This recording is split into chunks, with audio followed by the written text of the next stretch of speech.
Hello दोस्तों, कैसे हैं आप सब? स्वागत है आपका मेरे YouTube channel maths at go में। आज हम करेंगे class 11th chapter 8 sequence and series की एक्सरसाइज 8.2। 8.2 में टोटल 32 सवाल, जिसमें से question number 1 to question number 15 हम हमारी प्रीवियस वीडियोस में सॉल्व कर चुके हैं। आज हम क्वेश्चन नंबर 16 से क्वेश्चन नंबर 20 तक सॉल्व करेंगे। तो without a further ado, let's get started. चलिए शुरू करते हैं। क्वेश्चन नंबर 16 लिखा है, find the GP for which sum of the first two terms is -4 and the fifth term is 4 times the third term. ठीक है, तो जीपी का क्वेश्चन है। सबसे पहले क्या करेंगे, लेट द जीपी क्या मान लेंगे, ए R square and so. Okay, अब देखिए गिवन क्या है हमको, गिवन गिवन है हमको सम ऑफ फर्स्ट टू टर्म्स यानी कि t1 प्लस t2। क्या गिवन है हमको, -4। ओके, इसको सॉल्व करेंगे। फर्स्ट टर्म क्या है a, सेकंड टर्म क्या है ए आर, ये किसके बराबर हो गया, -4 के। ओके,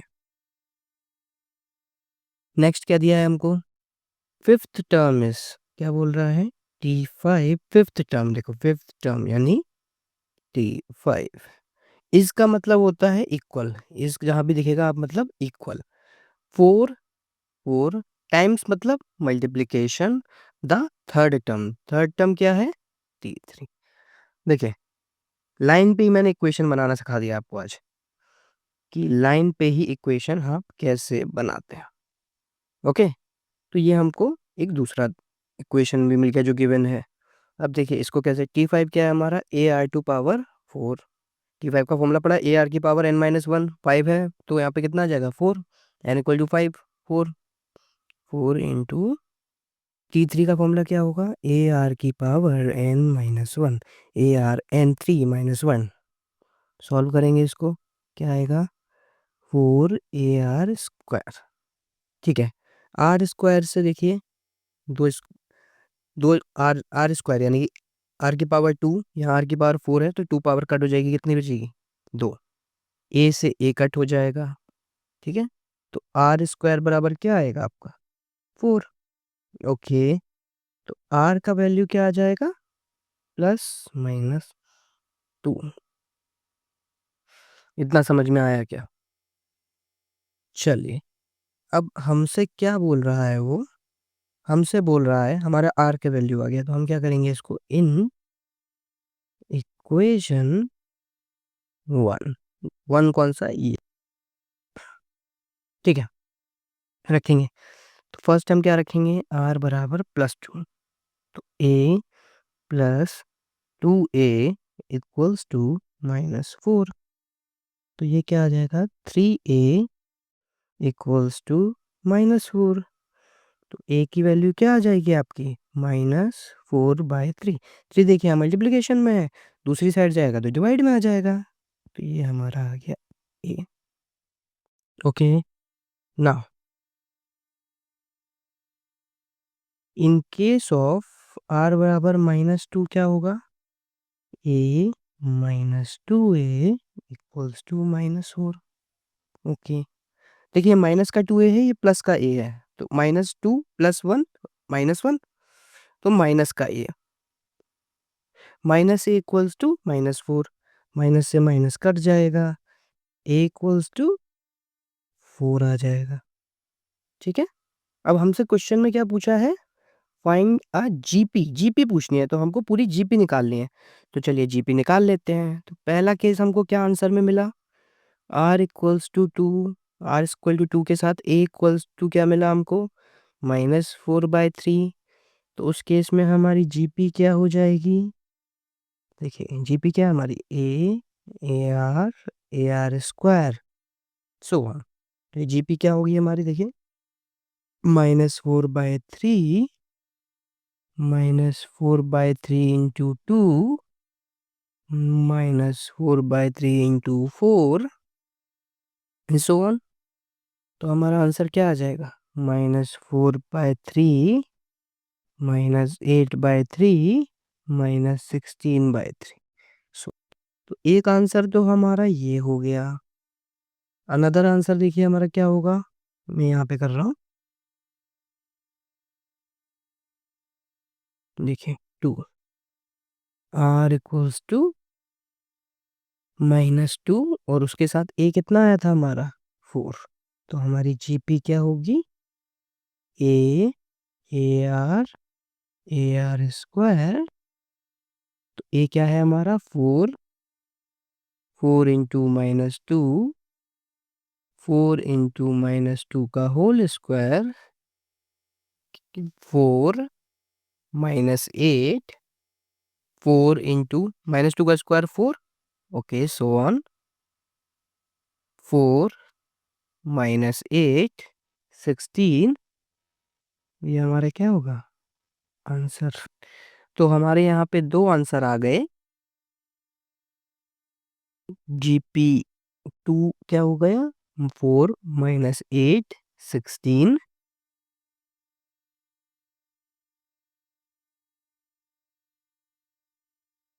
और जीपी 1 क्या हो गई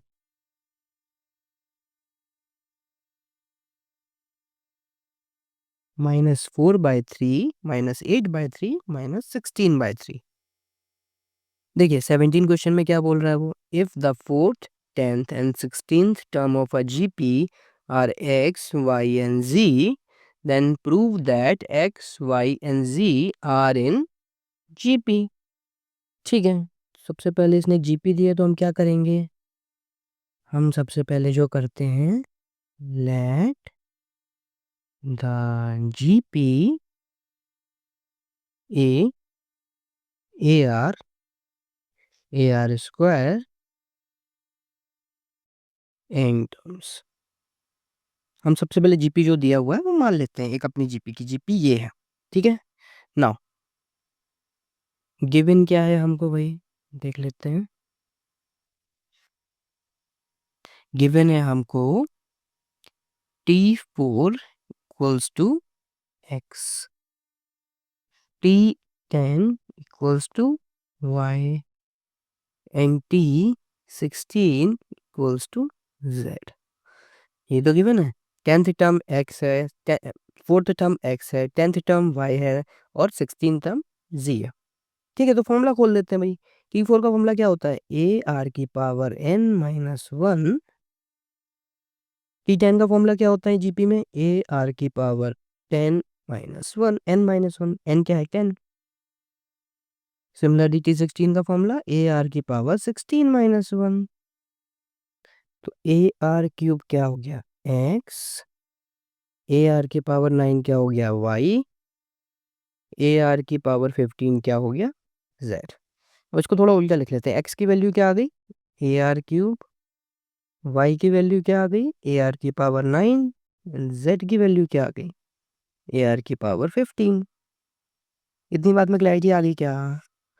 ठीक है, तो अब देखिए हमको क्या पूछ रहा है, प्रूफ क्या करना है। प्रूफ क्या करना है, देखो x y z are in prove that GP, ये हमको प्रूव करना है। तो देखिए सबसे पहले for x y z to be in GP, अगर हम कह रहे हैं कि एक्स वाई जेड जीपी में है तो क्या होगा,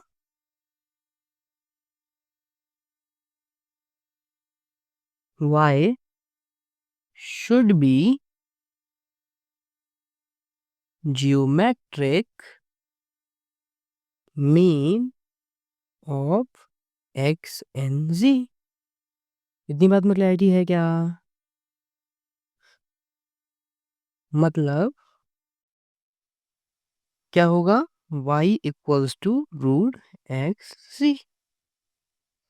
देखिए बोल रहा है एक्स वाई जेड को जीपी में हमको ये प्रूव करना है, तो अगर ये तीनों जीपी में होंगे तो y क्या होगा, x और z का ज्योमेट्रिक मीन होगा, यानी कि y will satisfy this equation. को हम a मान लेते हैं, ठीक है। तो अब हम क्या करेंगे, टेकिंग RHS ऑफ इक्वेशन ए, हम इक्वेशन ए का RHS ले लेते हैं, ठीक है। क्या है भाई, देखो, root X Z, root X Z. तो रूट एक्स जेड को हम ठीक है, वैल्यू डाल दीजिए, एक्स जेड। एक्स की वैल्यू क्या है, ए आर क्यूब, देखिए एक्स की वैल्यू यहाँ से आ गई। जेड की वैल्यू क्या है, ए आर 15, ठीक है। सॉल्व करेंगे, ए आर क्यूब, ए देखिए ए की पावर 1 है, ए की पावर 1 है, यहाँ पे देखिए 1, ये 1, तो ये क्या हो गया, ए स्क्वायर इंटू आर की पावर 3 है, आर की पावर 15 है, तो आर 18।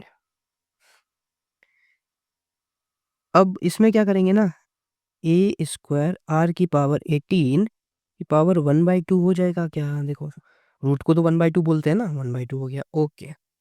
अब देखिए क्या होगा, इसमें 2 की पावर कॉमन ले लो, इसको ए आर की पावर 9 का होल स्क्वायर बोल सकते हैं क्या, 2 कॉमन ले लेंगे अगर पावर में, तो इसमें भी 2 है, इसमें भी 2 कॉमन ले लेंगे।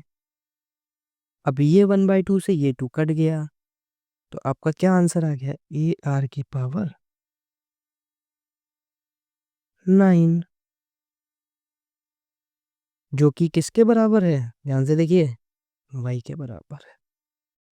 ये मिल गया आपका LHS, hence X Y Z are in a GP, ये आपका प्रूव्ड हो गया। कॉटेज, समझ में आया क्या, कोई भी कंफ्यूजन हो, कोई भी डाउट हो, कमेंट सेक्शन ओपन है, कमेंट करके आप लोग पूछ सकते हैं। नेक्स्ट क्वेश्चन, ये अच्छा क्वेश्चन है, थोड़ा सा टफ नहीं है पर अच्छा क्वेश्चन है, देखिए, find the sum of n terms of the, ये सीक्वेंस होगा 8, 88, 888 एंड सो ऑन। कैसे करेंगे, बहुत ईजी है, देखिए ये ट्रिक होता है थोड़ा सा, तो इसको ध्यान से समझिएगा। एस एन बराबर क्या है आपका, 8 plus 88 plus 888 plus 8888 and so on, कहाँ तक, एन टर्म्स, ठीक है। यही दिया है क्वेश्चन, हमको यही निकालना है। अच्छा, क्या ये एक एपी या जीपी कुछ है, ध्यान से देखिए, क्या ये एपी या जीपी कुछ है, एपी तो समझ में आ रहा नहीं है। अब कोई लोग बोलने ना लग जाए भैया जीपी है, देखो देखो 11, अरे भाई इसमें इसका डिवाइड मारोगे कुछ और आएगा, इसमें इसका मारोगे तो कुछ और आएगा, ऐसे कट नहीं जाएगा, ठीक है। तो ना तो ये एपी है ना तो जीपी है, तो कैसे करेंगे, देखिए ध्यान से, सबसे पहले 8 कॉमन ले लो इन सब में, 1 plus 11 plus 1 plus 1 up to N terms. इसमें कोई प्रॉब्लम तो नहीं है, 8 मैंने सबसे कॉमन लिया है, बेसिकली 8 का डिवाइड इसमें किया 1 आया, 8 का डिवाइड इसमें किया 11 आया, 8 का डिवाइड इसमें किया 111 आया, इस तरीके से, क्लैरिटी है ना, ओके। अब मैं क्या कर रहा हूँ ना, 9 का मल्टीप्लाई कर दूंगा, ठीक है, अंदर 9 का मल्टीप्लाई करूंगा तो यार देखो 9 का डिवाइड भी करना पड़ेगा, क्यों कर रहे हो बाद में समझ में आएगा, अभी देखो कैसे कर रहे हैं। म- मैंने बोला ना कुछ क्वेश्चन देखो ट्रिक वाले होते हैं, एक बार आपको सामने से किसी को करके बताना पड़ेगा, तब वो हो पाता है, बाद में आपको बस याद रखना है कि इस तरीके से हो जाता है, बहुत ईजी होता है। देखिए 8/8 मैंने यहाँ से कॉमन ले लिया सबसे पहले, अब देखिए यहाँ पे ये है 9, तो जब ये 9 है, तो अगर मैं 9 का डिवाइड मल्टीप्लाई करना चाह रहा हूँ तो मेरे को 9 का डिवाइड भी करना पड़ेगा, ताकि दोनों आपस में कट जाए और मेरी नेट वैल्यू में कोई चेंज ना हो, इतना क्लियर है। तो देखिए मेरे को 9 का मल्टीप्लाई करना है, इसलिए मैं 9 का मल्टीप्लाई किया, लेकिन मैं केवल मल्टीप्लाई नहीं कर सकता, मेरे को डिवाइड भी करना पड़ेगा, so that net value won't change, तो मैंने डिवाइड भी कर दिया, ठीक है। अब मैं इस 9 को अंदर लेके जाऊंगा, तो कैसे अंदर लेके जाऊंगा, मेरे को सारे टर्म्स में इंडिविजुअली इसका मल्टीप्लाई करना पड़ेगा, कर लेते हैं। 8/9 9 plus 99 plus 999 plus 9999 up to n terms. Got it? Okay. अब देखिए 8/9, 9 को क्या मैं 10 माइनस 1 लिख सकता हूँ? सोच के बताइए। लिख सकता हूँ? ओके। 99 को क्या मैं 100 माइनस 1 लिख सकता हूँ? लिख सकता हूँ डेफिनेटली। 999 को क्या मैं 1000 माइनस 1 लिख सकता हूँ? And so on up to n terms. अभी हम इस पूरे को एक टर्म मान रहे हैं, इस पूरे को एक टर्म मान रहे हैं, तब के लिए मैं n टर्म्स लिख रहा हूँ। क्या इतनी बात क्लैरिटी से आई या नहीं आई? बस क्वेश्चन खत्म होने वाला है। आ गया ना? तो अब देखो, अब क्या करो ना, अब कुछ नहीं करना है। 10 100 ये वाले टर्म्स एक साथ लिख लो। 10 plus 100 plus 1000 up to n terms plus -1 -1 -1। Each term में देखो एक -1 मिल रहा है ना, तो n टर्म्स में तो ये कितनी बार जाएगा? n terms. ओके। तो 8/9 ब्रैकेट। अब देखो, एक सिंपली जीपी, जीपी ना यार। इसका फर्स्ट टर्म क्या है? ए कॉमन रेशियो, फर्स्ट टर्म क्या है? 10, और कॉमन रेशियो भी 10 है। तो इसके n टर्म्स का सम क्या हो जाएगा? फॉर्मूला यार याद कराया मैंने, इतनी बार याद कराया, मैं डायरेक्ट लगा रहा हूँ। ए ब्रैकेट r की power n minus 1 upon r-1। ठीक है। इसमें देखो -1 n टर्म्स है, माइनस में कॉमन ले लूंगा, तो क्या बचेगा? 1 + 1 + 1 अप टू n टर्म्स। अब बस सॉल्व कर दो उठा के, और क्या बचा है इसमें? 10/9 10 to power n minus 1 minus, देखिए 1 ऐड हो रहा है n टर्म्स, n टाइम्स, तो क्या हो जाएगा? n 1 1 1 1 n टाइम्स ऐड होगा तो क्या होगा? n into 1। बस। अब इसको और सॉल्व कर लो अगर करना है तो। 8/9 bracket 10/9 10 to power n minus 1 minus n। ज़्यादा है तो अंदर मल्टीप्लाई कर दीजिए, क्या हो जाएगा? 80/81 bracket 10 to power n minus 1 minus 8n/9। और ये आपके किसके इक्वल आ गया? एसएन के। देखिए इक्वल में एसएन चल रहा था ना, तो एसएन के बराबर। और ये आपका क्या हो जाएगा? Final answer.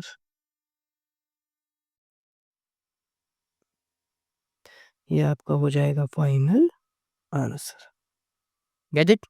बहुत इजी क्वेश्चन है, कुछ भी दे सकता है वो। 7 + 77 प्लस 777 कुछ भी दे सकता है। फॉर्मेट यही रहेगा, पैटर्न यही रहेगा। क्वेश्चन बहुत अच्छा है, इस तरह का क्वेश्चन आता है।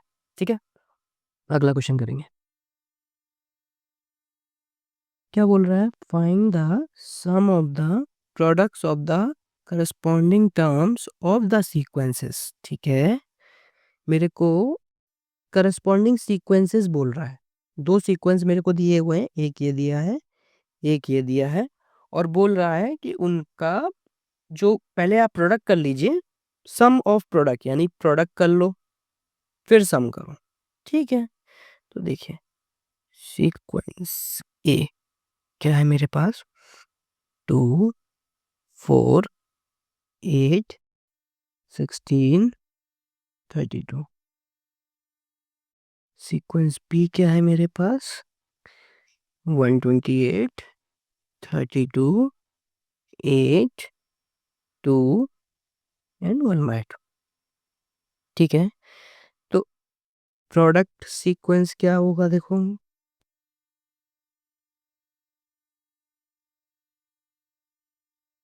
128 into 2 32 into 4 8 into 8 16 into 2 32 into 1/2। Corresponding terms का मतलब क्या होता है? फर्स्ट से फर्स्ट टर्म का, सेकंड से सेकंड टर्म का, थर्ड से थर्ड टर्म का, फोर्थ से फोर्थ टर्म का और फिफ्थ से फिफ्थ टर्म का। समझ में आ गया ना? करस्पॉन्डिंग टर्म्स का मतलब समझ गए ना क्या होता है? तो ठीक है, तो हमने क्या किया? फर्स्ट से फर्स्ट टर्म का, सेकंड से सेकंड टर्म का, थर्ड से थर्ड टर्म का, फोर्थ से फोर्थ टर्म का, फिफ्थ से फिफ्थ टर्म का मल्टीप्लिकेशन कर दिया। ठीक है, सॉल्व करेंगे इसको, क्या होगा? 256, ये क्या हो जाएगा? 128, ये क्या होगा? 64, ये क्या होगा? 32, and 32 into 1/2 is 16। Get it? तो ये मेरा सीक्वेंस है। अब मेरे को क्या करना है? निकालना है सम ऑफ प्रोडक्ट सीक्वेंस, जिसको हम बोल देते हैं एस एन बोल देते हैं।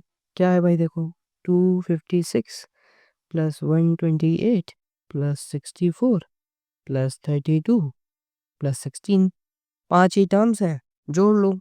बहुत बड़ी बड़ी टर्म्स भी नहीं, इजी हैं, जुड़ जाएंगी। क्या आएगा? 496 आपका आंसर आ जाएगा। बट हम तो एपीजीपी पढ़ रहे हैं, तो यहाँ पे एपीजीपी का कुछ कॉन्सेप्ट लगना चाहिए था। क्यों नहीं लगा? तो डायरेक्ट सम क्यों कर रहा हूँ? देखिए 5 ही टर्म्स है, इसीलिए मैं ज्यादा फॉर्मुलेज में नहीं घुसूंगा, मैं डायरेक्ट सम कर दूंगा। लेकिन क्वेश्चन आपका जब एग्जाम में आएगा ना, तो हो सकता है एग्जाम में ऐसा ना है। एग्जाम में वो बोल देना कि सम ऑफ प्रोडक्ट सीक्वेंस, पहली बात हो सकता है वो आपको ऐसा क्वेश्चन दे। ठीक है, अब ये क्वेश्चन बुक का नहीं है, ये मैं अपना बता रहा हूँ। ये ऐसा टर्म्स दे, अप टू एन टर्म्स, इसको भी वो एन टर्म्स तक कर दे, और जो आपका सीक्वेंस बने that to go on for n terms. और आप बोले कि सम ऑफ प्रोडक्ट सीक्वेंस आप बताओ, तो यहाँ पे इसके क्या होंगे? N terms. तो अब तो फॉर्मूला लगाना पड़ जाएगा ना। तो उस केस के लिए क्या होगा? तो ये देखिए, इसको यहाँ S5 कर लेते हैं, 5 टर्म्स है, और हम एन टर्म्स के लिए यहाँ पे निकालेंगे। तो देखिए, चेक करिए, क्या ये सीक्वेंस इज अ जीपी? फिर आपको सीक्वेंस पकड़ना पड़ेगा कि जो नेक्स्ट सीक्वेंस बन रहा है वो क्या है। ठीक है, देखिए हमें इनिशियल सीक्वेंसेस से कोई मतलब नहीं है, वो एपी है जीपी है में कोई मतलब नहीं, हमें नेट सीक्वेंस से मतलब है। नेट सीक्वेंस देखिए क्या है, ध्यान से देखिए, जीपी है। कैसे पता? ये देखिए 256 T2/T1 128/256 यानी 1/2, T3/T2 64/128 लाइक 1/2, इक्वल इक्वल आ गया ना? हेंस जीपी, ठीक है, कॉमन रेशियो क्या आया? 1/2।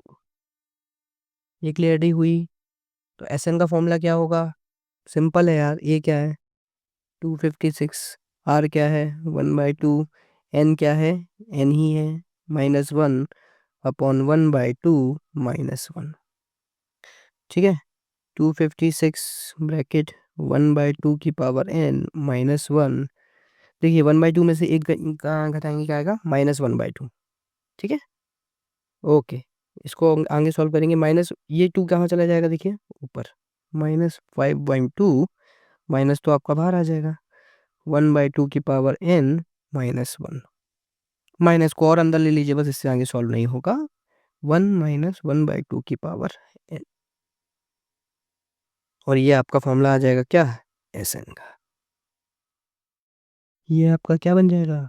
Final answer.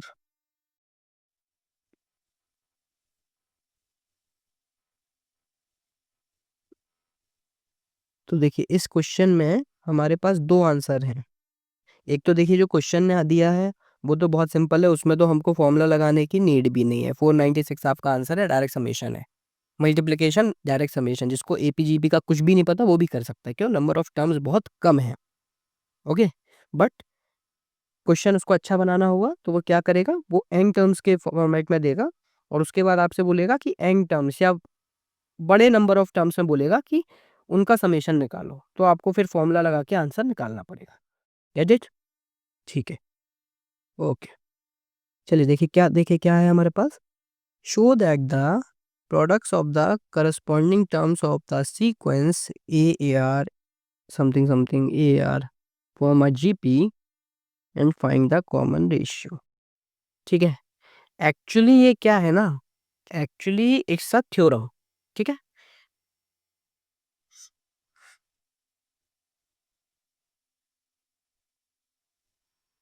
It's a theorem, तो ये हमको याद रखना है। ठीक है, क्वेश्चन के फॉर्मेट में दिया है पर इट्स अ थ्योरम, तो ये इंपॉर्टेंट है। एक्चुअली ये कहना क्या चाह रहा है ना कि मान लीजिए, देखिए पहले तो ये समझिए क्या ये जीपी है। देखिए ए आर जीपी है, ये ये भी जीपी है। तो देखिए क्या होता है, if we have GP one as A R square A R की पावर एन माइनस वन, और हमारे पास जीपी टू क्या है, ए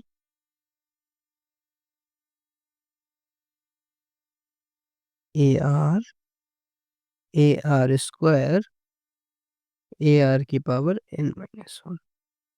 देखिए मेरे पास मान लीजिए दो जीपीज हैं, एन आई क्या करूं मैं उनका मल्टीप्लाई करूं, मल्टीप्लाई द करस्पॉन्डिंग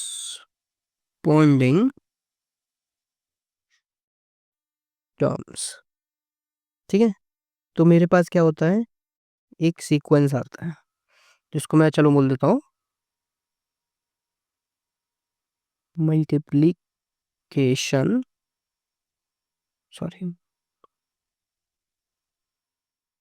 जिसको मैं बोल देता हूँ प्रोडक्ट सीक्वेंस। ठीक है, प्रोडक्ट सीक्वेंस क्या होगा, A A A A R R A A R square R square go on.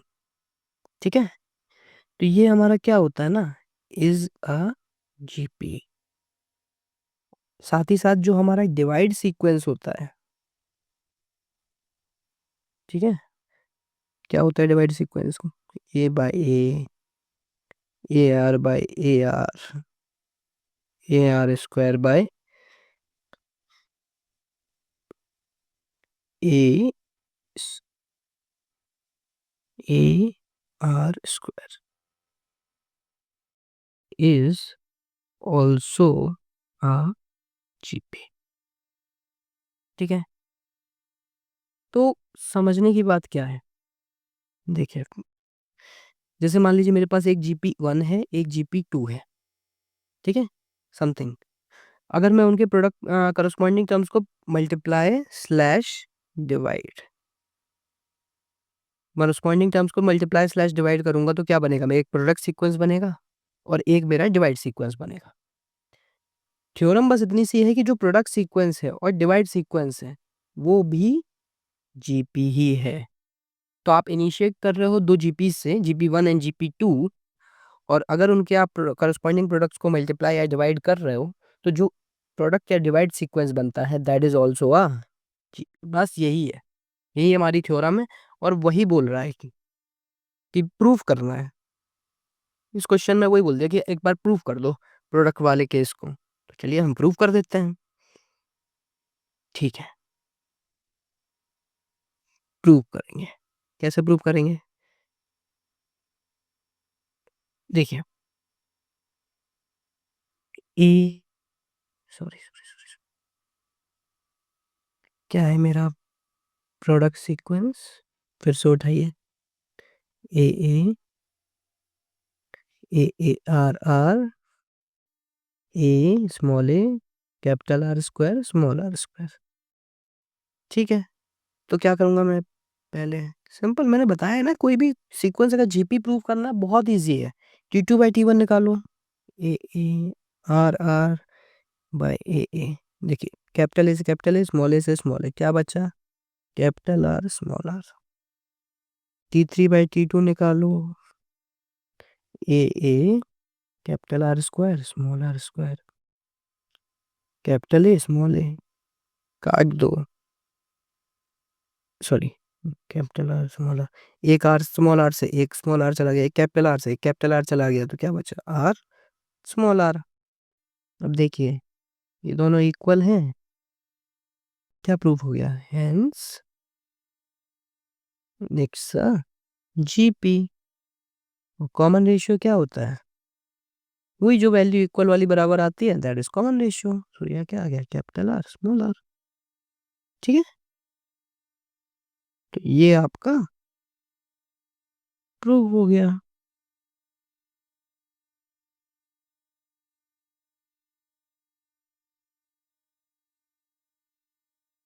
और देखो उसमें बोल रहा है फाइंड द कॉमन रेशियो, तो हमने कॉमन रेशियो भी निकाले, hence proved and answer. Get it? तो बहुत अच्छा एक थ्योरम है, इसको काफ़ी अच्छे से समझने की ज़रूरत है, इसलिए मैं एक बार फिर से रिपीट करूंगा। बेसिकली कुछ नहीं है, मेरे पास दो जीपीज हैं, GP 1 GP 2, having some common ratio, some initial values. अगर मैं उनको मल्टीप्लाई करूं स्लैश या मैं डिवाइड करूं, तो जो मेरी नेट रिजल्टिंग सीक्वेंस बनती है that is also a GP. Simple, अच्छी प्रॉपर्टी है, कभी ना कभी काम आ जाएगी। ठीक है, ओके। अगर आपने हमारा ये वीडियो यहाँ तक देखा है तो आप लोगों का बहुत बहुत शुक्रिया। अगर आपको हमारे इस वीडियो से वैल्यू मिलती है तो please do subscribe and keep learning. Piece.